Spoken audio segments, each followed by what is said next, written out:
I'm Zippy Duvall. I'm president of American Farm Bureau. You're speaking at AFBF's YF&R Leadership Conference here in Kansas City. Talk to me about some of the importance of engaging these youth members and this part of the delegate body into conversations about agriculture. Well, we're not only a large general farm organization, but we're an organization of all ages too. And this is our way of giving training to our young people to get them excited and passionate about what they do to the point where they can advocate for themselves, whether it be in the legislative arena or in their community with their friends and neighbors back home. So this is a very important piece of our organization and our program work because, as a leader of this organization, what we want to do is develop people that are better, smarter, and more effective and leave it to them in better shape. As we talk about the agriculture industry, the average age of the farmer is increasing. How do you engage and maybe bring in these young leaders to take over reins on their farms or give them the tools to be more active not only in Farm Bureau but in agriculture as well? Well, they're busy. They got families, they got church, they got ball games, and they got to run a farm, and their husband and wife, and their lives are just full and busy. So what we got to do, we got to be very efficient with their time, and we got to do it in a way that they feel like they're getting something out of it that they can carry home and use either on their farm or in their Farm Bureau to tell the story of agriculture. And then, of course, we got to make it fun for them.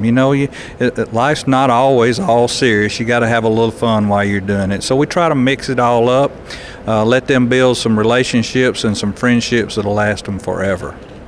As you look to the future of agriculture and you look at some of the challenge, whether it's regulatory burdens or the conversations and communications with consumers, how do these young members play a role in advocating for the industry and reaching out and educating and really hopefully changing the course of the conversation? Really and truly, I just put a huge burden on their back speaking to them. And I told them, in this day and age with all the technologies that we carry around in our pocket, they're the best at it.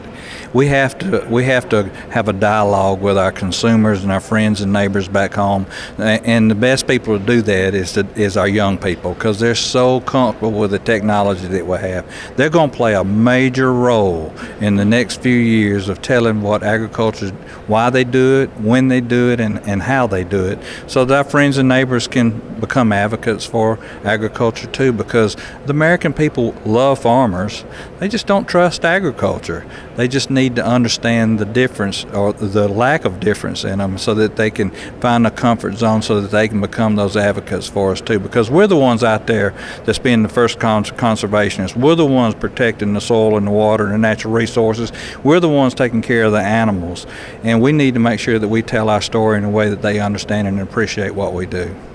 And the Q&A opportunity with the members here today, you kind of turned the tables on them, and you asked them what they wanted to see to get them engaged on a national level at your convention. How do you take their feedback, and as you look at the makeup of the organization and get those young leaders involved in the national conference, as well as maybe even add in at a county level where grassroots and the organization started? Sure. Well, I did turn the question on them. I said, what can we do at our national convention to make you want to be part of it?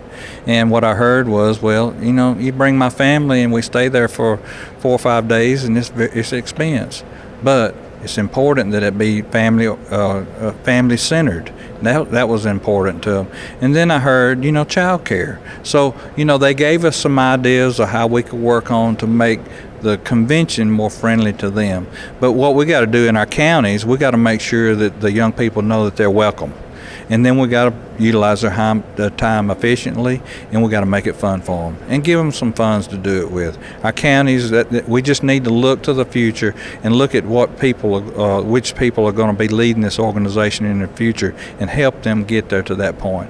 I also ask them, when I was growing up, I had to become part of my grandfather and my father's Farm Bureau.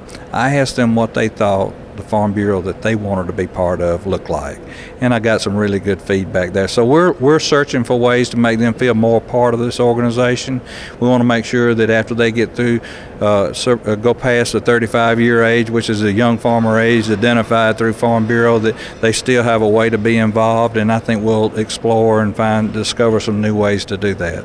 Is it important to harness that power and that specialty and those really sparks in the younger members of your organization? I think it's so important that it means whether or not we're successful in the future. We have to harness that energy and that passion that they carry for what we do. They're the ones that's going to make this organization successful. Thank you. Thank you. From Kansas City, I'm Meghan Grebner on Brownfield.